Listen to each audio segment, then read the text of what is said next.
Hello everybody and welcome back to another mod showcase video. Today we've got another faction edition.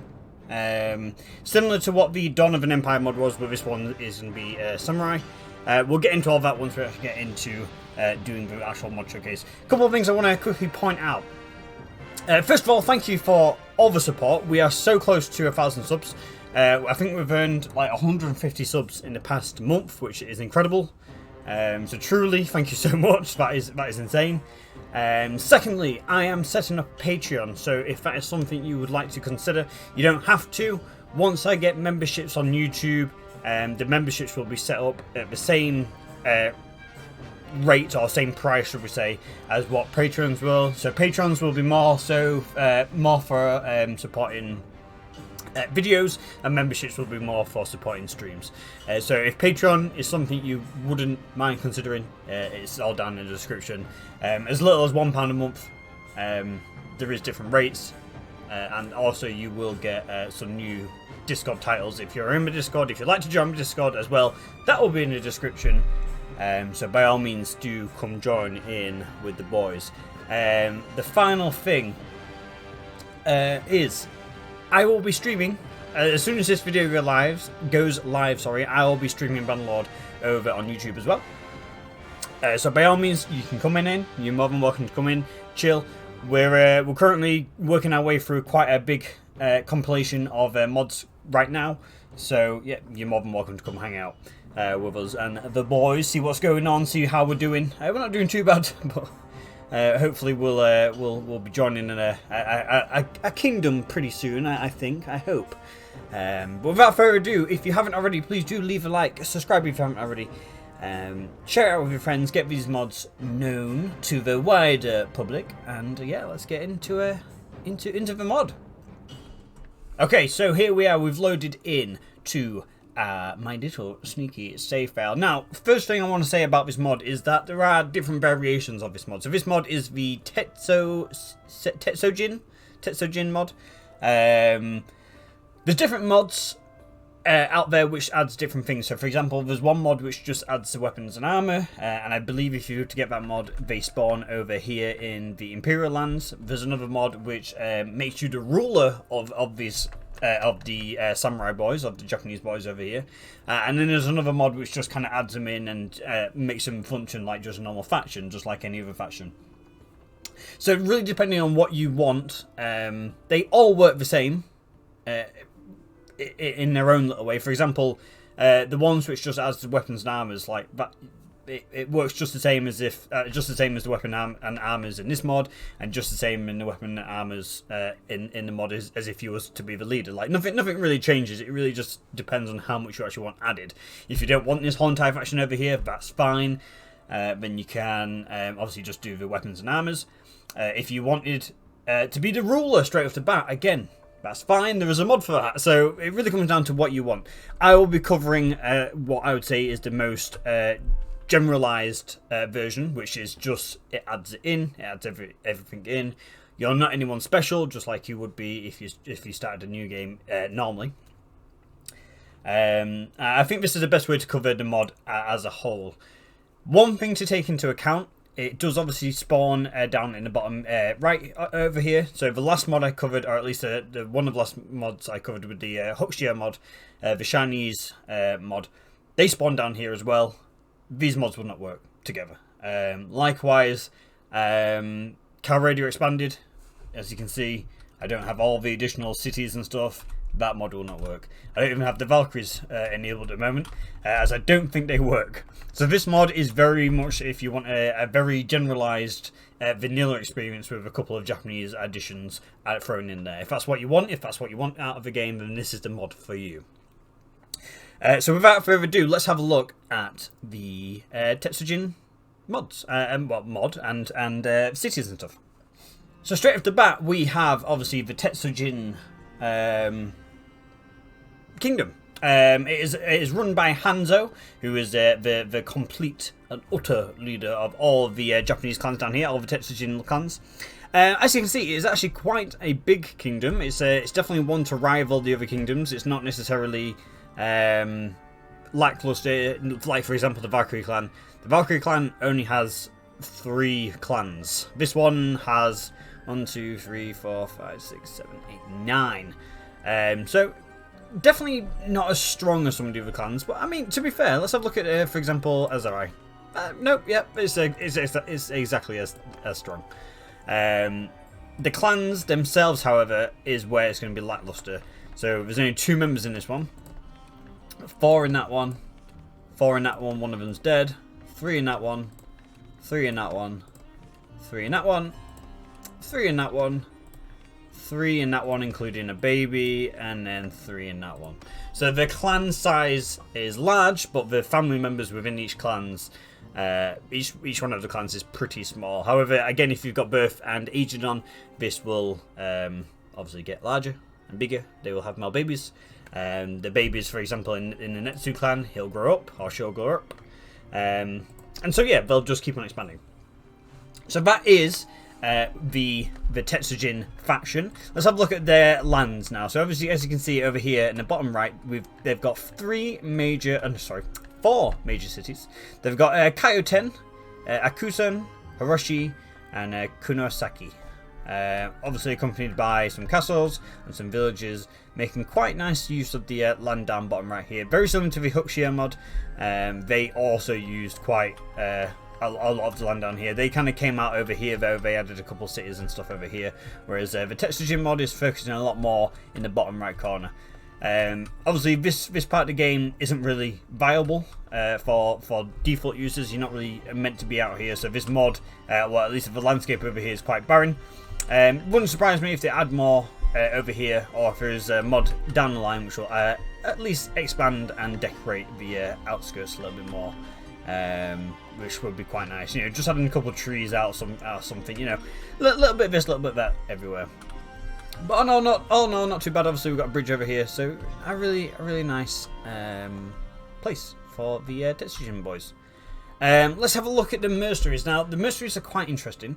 I'll quickly load them up before I was talking about them, as there's a lot of them, but they're kind of the same. So let me just show you what I mean. 1 minute. Okay, so here we are on the clans page for the Tetsujin. We've obviously got all the normal boys, all the other clans here, from the not actual Tetsujin faction. But as you can see here, we've got the 1st, the 2nd, the 3rd, the 4th, and the 5th Horosha. Horosha? I fucking hate these mods sometimes. And inside each one of these is 4 family members. So they're all, you know, obviously part of the 1st Horosha in this one, and then likewise in the 2nd one. They're all part of the 2nd. Originally doesn't come from the Tetsujin faction. They are vagrant Imperials who was trained by the Tetsujin masters to serve as mercenaries. So that's the same description for all of them. We go on to the 5th, we go on to the 4th. They are all vagrant Imperial vagrants who are trained by the Tetsujin masters to serve as mercenaries. So as far as I'm aware, these boys will kind of just be chilling down here. As you can see, if I quickly zoom in, there's already 2 of them right here. So this one's from the 1st, and this one's from the 2nd. I don't know if they'll necessarily go to war with the Tetsujin. They may go to war with the Tetsujin. However, from what I can tell, they're going to serve as the Tetsujin's lackeys majorly. As you can see, Ino the 2nd Horosha is there. Toyotomi is there. So they spawn all over the place down here. We've got the 3rd, the 1st, and there's the normal lord himself there. Armor and something and stuff is something I'll get into when I have a look at the troops. So yeah, that's something I want to just point out. There's also 2 other Tetsujin boys. If we quickly get back on here, we've got the Kuraikagi and the Kurairai. And this one, these guys have got the description of specialised in spying, sabotage and assassination. Dark Shadow Clan will do the dirty work for anyone who could pay their price. And likewise, if we go on to the other one, the Dark Shade. So this one's called the Dark Shade, this one's called Dark Shadow. Very similar. I'm not too sure how they'll play. Again, I think they'll just work like normal mercenaries. Very similar to... Oh. Don't worry about that. That's Caravan at war. Very similar to the normal mercenaries from base game. I've got a feeling they'll just kind of be there, and whoever needs their help can pay for them to come help their kingdoms. And obviously, depending on if you're strong enough, or depending on, I think mercenaries now work on depending if on how weak you are, depends on if they'll help you. So if you're pretty weak, I think it works out. If you're pretty weak, mercenaries are more likely to join your cause because kind of fighting for the underdog type of deal. So there you go. That is something to consider. There are a lot of mercenaries. My only little tidbit is they all look the same, but it is what it is.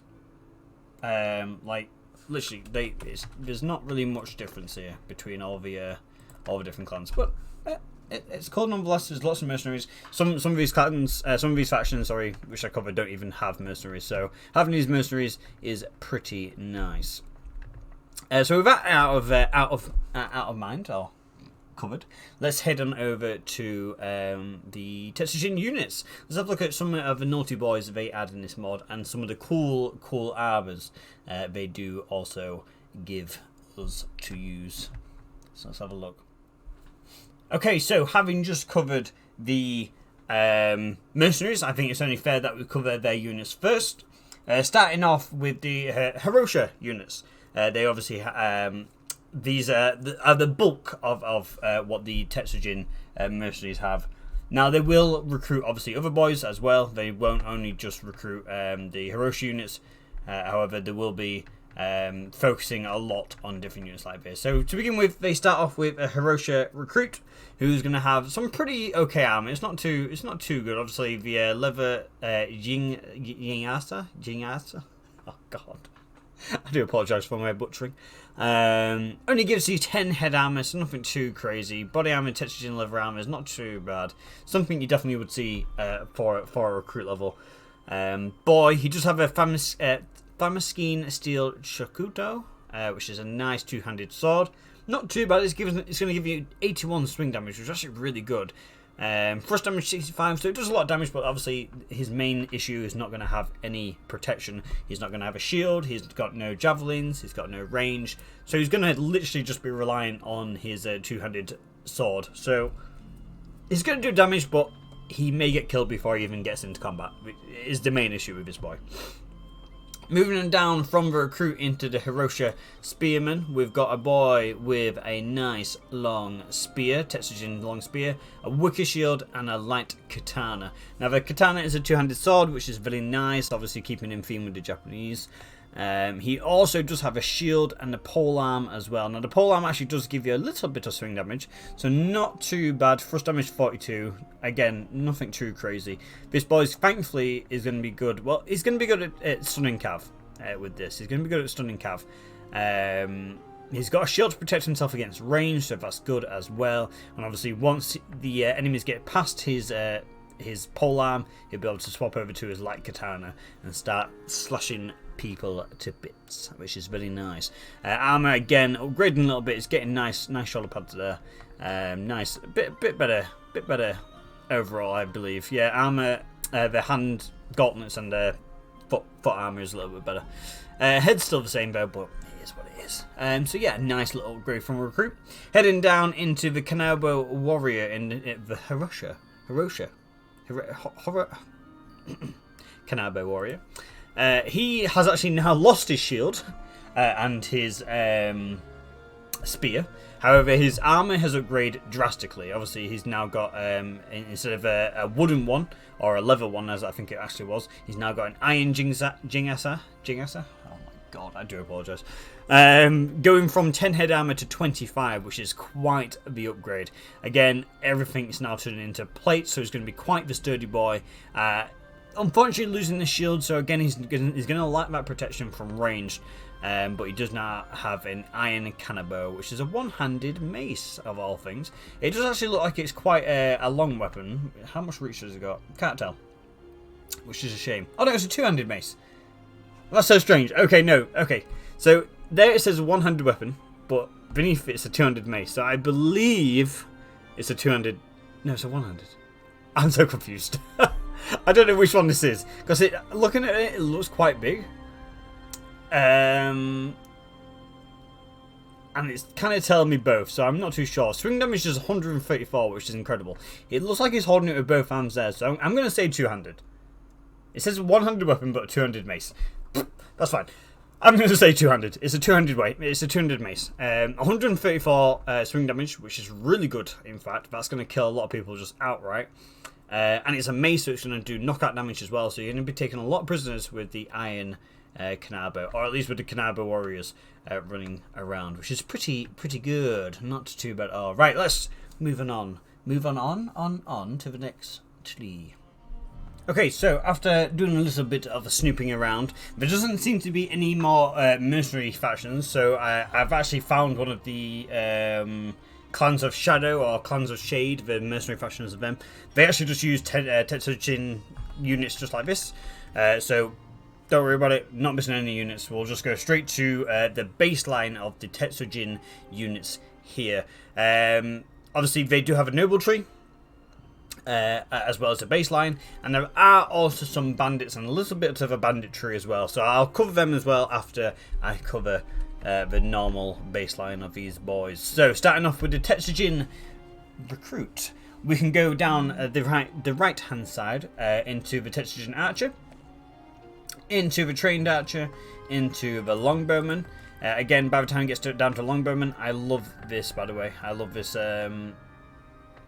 the little banners they have on the backs. I believe it's attached to their armors, if I'm not mistaken, their body armor. So really cool. I really do like it. We're going to have a Yumi bow, which is going to do 65 pierce damage, so a pretty good bow. Accuracy is not too bad. Missile speed is also not too bad. Speed 80, all around not too bad.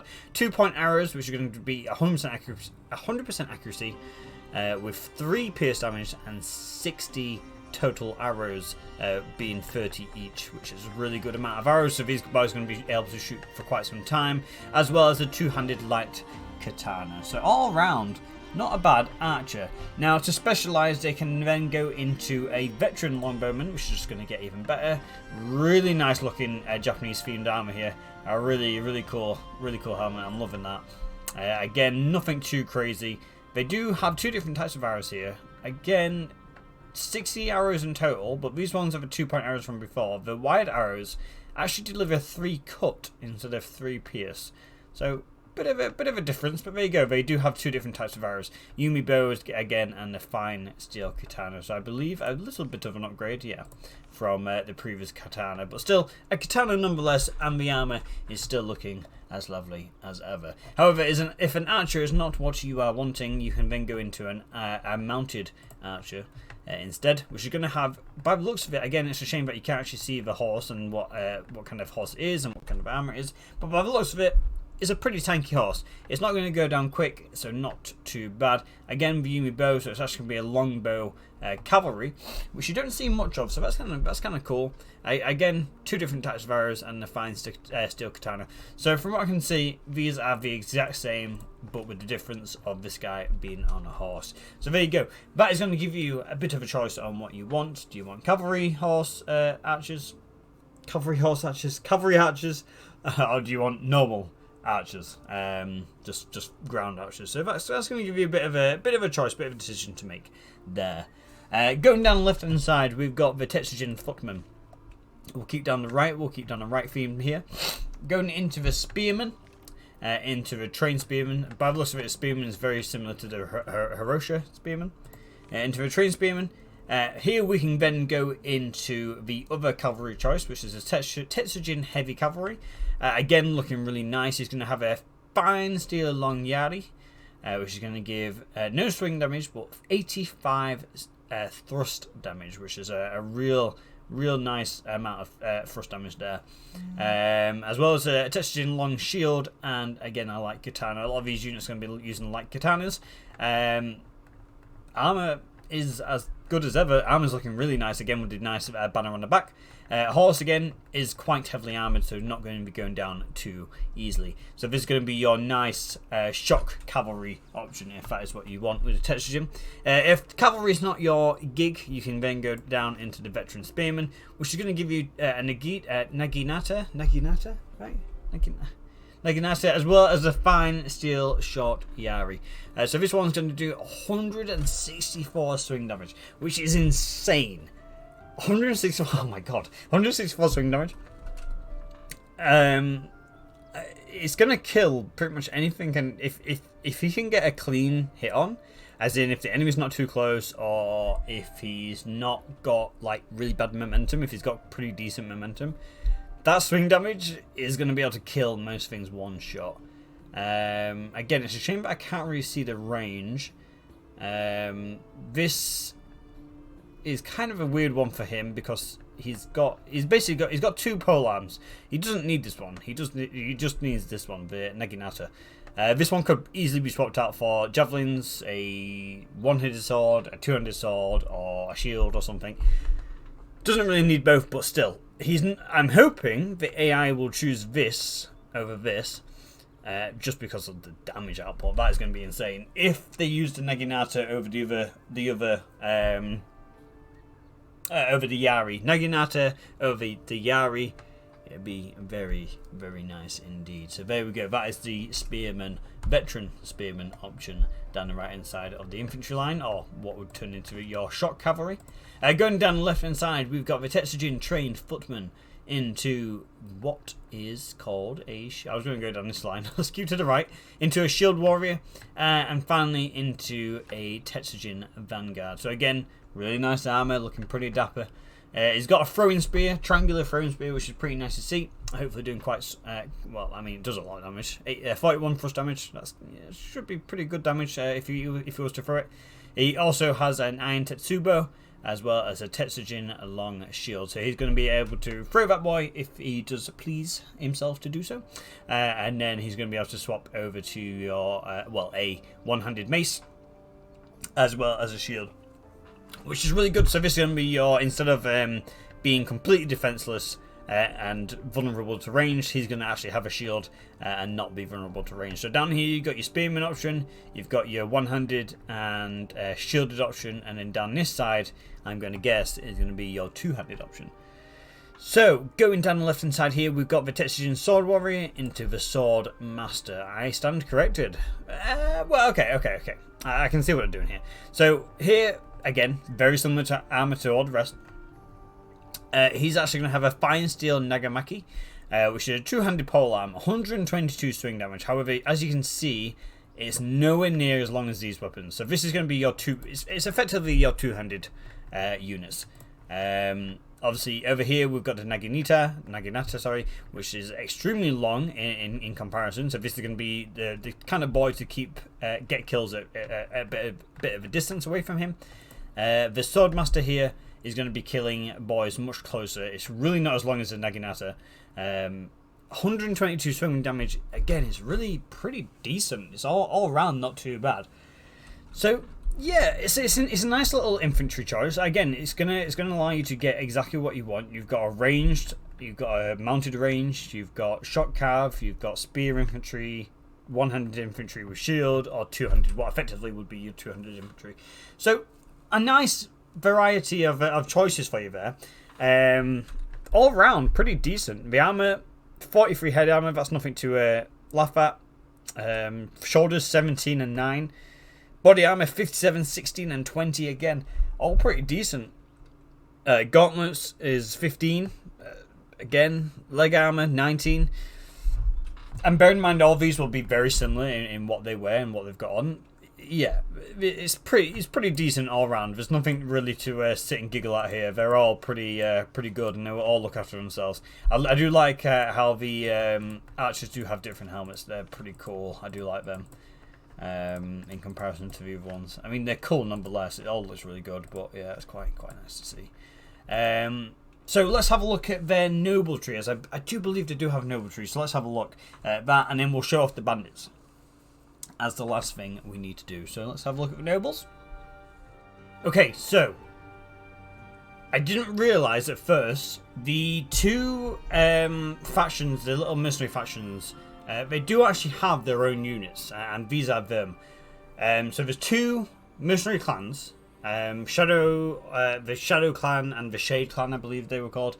They do have their own units. Now, they will obviously use other units as well, but they focus on this unit tree, and it's an all-female unit tree. So there you go. That is something I did not realise, but here we are with the Tetsojin Scoundrel to begin with. So yeah, so this is what the mercenary, 2 other mercenary factions will use. This is what they'll be focusing on down their line. So something to take into account. They will not be using just generic Tetsojin units. They'll be using these ones over them. So let's have a look. So we start off with the Tetsojin Scoundrel, which is going to have a nice 2-handed sword. So nothing too bad there. Some shurikens, which is nice to see. It's going to give 50 blunt damage. So shurikens is actually going to knock people out. I did expect it to have cut damage, but instead it's going to do blunt. So yeah, okay, that's fine. Also, it's going to have a ranger bow and some barbed arrows. So nothing too crazy there. However, a nice addition nonetheless. Going into the Tetsojin Saboteur, into the Tetsojin Sharpshooter, into the Tetsojin Fire Archer. Now, if I'm not mistaken, yeah. So she has wide arrows, but she also has fire arrows. I've used this mod once in the past. They do genuinely shoot fire arrows, which is really cool. I hope it's something they add to the base game. I know there's mods which add fire arrows just for everything. Everything's just fire arrows when it's nighttime and stuff like that. I just hope it's something they may add in the future. Maybe add a morale effect to it. You know, if your units are shooting fire arrows, then it adds a little bit of a morale debuff to the enemy. I don't know, maybe something like that, who knows. But regardless, pretty cool. And like I say, they do actually set on fire. I don't think they do additional damage, but it is pretty cool to see them whiz by, especially at night time, watching fire arrows just whiz by. It's really cool. So there you go. So this Tetsojin Fire Archer is going to have fire arrows, and then finally down into the Tetsojin mounted fire archers. So again, some really cool looking armor. Really liking that. He's gonna have the she's gonna have, sorry, the Naginata, which is what we just talked about previously. Really strong polearm. It's not actually as long as I thought it was, but still, it's pretty good nonetheless. She's gonna have some wide arrows accompanied by some fire arrows. No surprise there, as well as the Yumi bow. Again, armor really good, so something to keep an eye out for. This faction, obviously being a mercenary faction, isn't just your average Joe. You will run into them. Again, it depends if you're even at war with them. 9 times out of 10 you probably won't even be at war with them, but if you were, be mindful that they will have a unique unit tree, pretty much entirely of archers, even all the way down to their last line. Their last recruit tree or tier tree being a mounted archer, as well as having probably one of the best polearms this mod adds to the game, the Naginata. So be careful. It's not something you want to. Yeah, it's not something you want to just look over. These guys or these girls, should I say, could really fuck you up. Especially if you consider that they're accompanied by a lord, so they'll be using tactics. So they'll basically set at the back of the map. They'll use all their arrows on your boys, and by the time you get to them, they'll probably lose, but the casualties you'll take is insane. And obviously, with the depending on how many mounted archers they have, they'll just skirmish forever. So something to be mindful of. However, these are quite a nice welcome addition if you were to use them yourself. If you get your hands on a couple of these boys, girls, then it wouldn't be too bad. So sorry, just thought I'd let you know about this tree. The mercenaries, all the mercenaries do use different trees, so that is something to take into account. Let's have a look at the noble tree finally. I've been talking about the noble tree. Nobles do look pretty cool, so let's have a little bit of a gander. Okay, so here we have their noble tree. As you can see, it's quite a nice, extensive noble tree, giving you 3 new different lines to go down. We'll go down the right-hand side to begin with. So obviously we start off with the Tetsojin recruit Musuko, starting off with just a 2-handed sword, which isn't too bad at all. Again, armor's pretty generic for a recruit level unit. Going down into the Kuzuku longbowman, should I say, into the Tetsojin Yumi Kihai. Again, apologies for pronunciations. I'm about to butcher the whole entire parade, okay?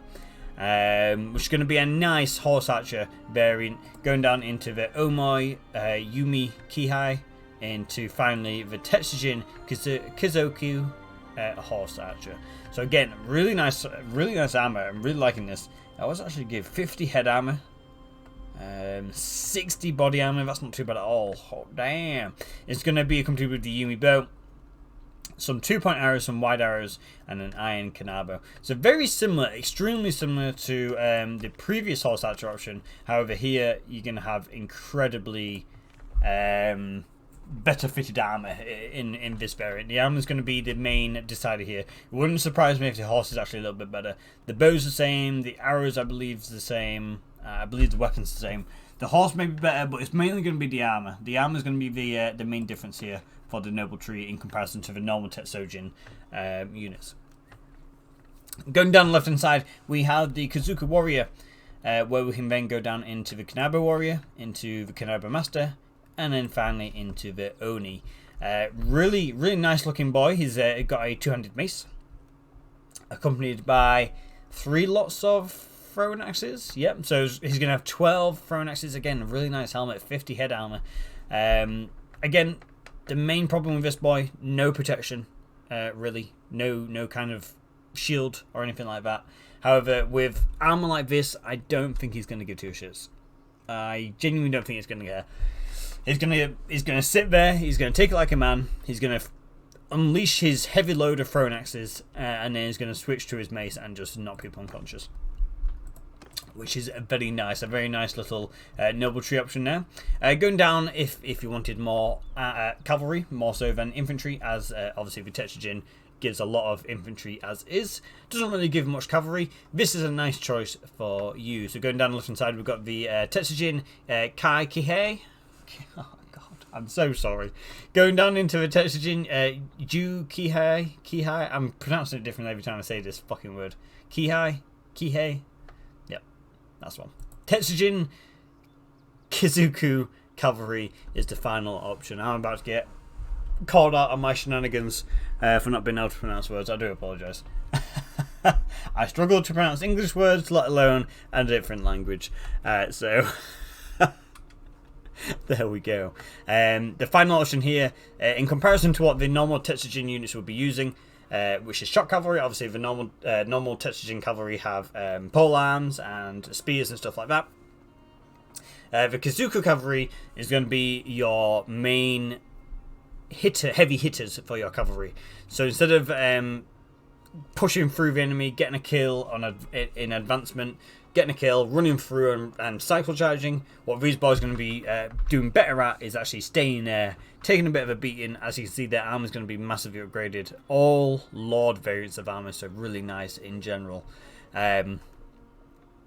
And being able to stay in the fight a little bit longer. Again, horse arm looks pretty cool. He's going to have an iron kanabo, 200 mace, as well as a Tetsojin long shield. So these boys are going to be able to actually defend themselves against ranged. They're going to be able to get into melee and last a little bit longer in melee. And their horse armor is going to keep their horse alive quite nicely as well. Again, bit of a shame that I can't actually see what kind of horse it is. It just says cavalry, which is great, but I'd love to see what kind of horse it is and what kind of saddle it has equipped, so I can see just how strong the horse actually is. Because to be fair, this could be like a sumped horse. It's not. I don't think it is. I wouldn't say it is, but it could literally be a sumped horse. So it could be like 30 speed. So sometimes it's best to know shit like that, just in case I say, oh yes, get this cavalry, and it turns out to be the world's slowest cavalry choice. So it would be nice. But there you go. So that's the noble tree. Now there is one other thing I'd like to show you before we go on to bandits. Now there are, of course, because it is its own faction, it's its own kingdom. They do have caravans and stuff like that. So obviously you've got the caravan guards, traders, veteran caravan guards, which actually look really cool. Horse archers, normal cavalry, and archers. So nothing to scoffle at. All around pretty good units. And I believe there may be some militiamen somewhere as well. I may be wrong there. Maybe not. Maybe we don't have militiamen. Unless I'm blind. If you see militiamen here, then they have militiamen. If you don't, they don't. But I don't think they do actually. No, they don't. That's fine. They don't need militiamen. Yeah, that's fine. So obviously, because they do have still caravans running around, they will have some caravan masters. So that's something just to keep an eye out for. Just to be aware for that they won't have generic troops. They will have their own troops, and they do look pretty sturdy, to be fair, in comparison to some other caravan guards. So let me quickly cover the bandits, and then I think that's it. So let me quickly hop on over to the bandit boys, and then we can finish this mod showcase off. Okay, so just quickly, upon further inspection, this mod does have militia troops. I thought it did. I thought I saw them somewhere. So it does, as you can see. Militia archers, militia spearmen, veteran archers, veteran spearmen. So literally, this mod adds everything just as if it was a normal kingdom. There's also peasants as well. So yeah, just keep that in mind. It adds everything. So if you're going to come down here, you're going to raid, you're going to take over castles, take over cities, you're going to be facing off against these units instead of basically placeholder units from maybe like the Empire or something, or maybe the Khazarian. They're going to have their own troops, and the villagers are going to have their own appearances and stuff like that as well. So pretty cool, something to keep in mind. So later, sorry, let's head on over to the bandits. Okay, so here we are at the Tetsojin bandit line. Now this may look a bit confusing because it kind of links into the normal Tetsojin units as well as the noble Tetsojin units as well. It's kind of weird. I don't really get it. I mean, I do get it because normal bandits do that in the base game. You know, if you get a bandit and get the skill to upgrade them, they can obviously upgrade into their relative counterparts. So for example, forest bandits turn into battalions, I believe. Sea raiders turn into sturgeons, stuff like that. So if you can find some Tetsojin rogues, or vagrants I believe they're called, you can upgrade them here. In fact, let me just quickly show you, as I believe there were some around over here somewhere. Let me just take a quick gander over here. Let's have a look. There you go. So these boys are going to be spawning around the map. I almost got into a battle there. There you go. Tetsojin vagrants, and in them are some Tetsojin rogues. So let's have a look at the rogues. So straight off the bat, we've got the Tetsojin rogue. So these are going to be your baseline bandits for the Tetsojin boys. Nothing too spectacular. They're not going to really bring too much more than a generic looter. They do have a mace, which, to be fair, a lot of the Tetsojin units use are maces. So if you want a faction for knocking people out and enslaving them, this is your faction. There's a lot of knocking out naughtiness happening, so definitely keep an eye out for that. Going down then into what would be the trained rogue. Again, nothing too spectacular here. He's got a little bit better armor. He's also got a two-handed sword and a shield, so he's not going to be able to use a shield, but he's going to be able to have it for back protection from arrows and stuff. So a welcome addition to a bandit, no less. But overall, the shield's not really going to do much. Two-handed sword on the other hand, that's 81 swing damage and 65 thrust damage. So a pretty good sword for a pretty low-tiered unit. So be careful of that. And then down the line here, we also have the Tetsojin Rogue Trainer. So this is going to be the final tier, or the bottom tier of the Tetsojin Rogues. Again, pretty interesting to come up against. It's going to be a cavalry choice, which quite nicely actually goes into two of the noble trees. If you were to get one of these and get the skill to actually upgrade them, they can go into the noble tree units, which is pretty useful instead of the normal generic tree. But straight off the bat, he's going to have the Yumi bow, 2-point arrows, which is going to be 30 arrows with damage of 3 per arrow, so not too bad, as well as a iron canabo, so a 200 mace. Again, just punishing, just knock them all out. So to be fair, something to be mindful of. Bear in mind, do these... Yeah, okay, so even though there's only 11 of them, my boys probably would not stand a chance against these. And even I would have to be careful, because straight off the bat, you're going up against... the Tetsojin rogues aren't a problem, right? They're very similar to just looters. The Tetsojin trained rogues are going to do pretty good damage if they get up into your front line. And then they also have 2 horse archers, which, bear in mind, early game, you're not going to have anything to really deal with that. If you got cavalry. You're not going to have cavalry early game. So really, you need to be actually thinking about it. You need to be really careful around these boys, because those horse archers could really fuck you up. Those 2 horse archers alone, I know I've only got 4, but even in early game, you can only go to a max of 25. I could get 25, but it's nothing spectacular, you know. So you're gonna take a lot of losses if you're not careful. Again, they've got pretty good armor. They've got pretty good weapons. It's nothing to scoffle at. Yeah, I mean, 25 head armor, 57 body armor.